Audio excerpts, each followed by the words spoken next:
اور مجھے اس طرح اپنے ہاتھ سے نہ چھوڑ دے جس طرح اسے چھوڑ دیتا ہے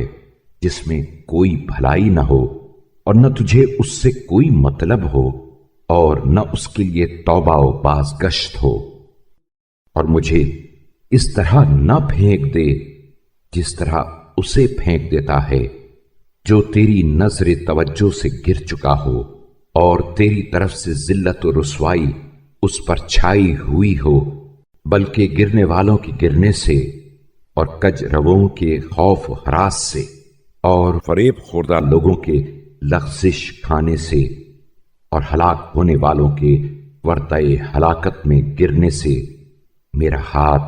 تھام لے، اور اپنے بندوں اور کنیزوں کے مختلف طبقوں کو جن چیزوں میں مبتلا کیا ہے ان سے مجھے عافیت و سلامتی بخش، اور جنہیں تو نے مورد عنایت قرار دیا، جنہیں نعمتیں عطا کیں،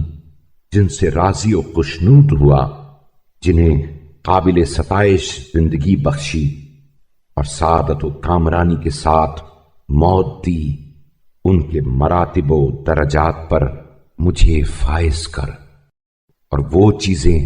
جو نیکیوں کو محو اور برکتوں کو زائل کر دیں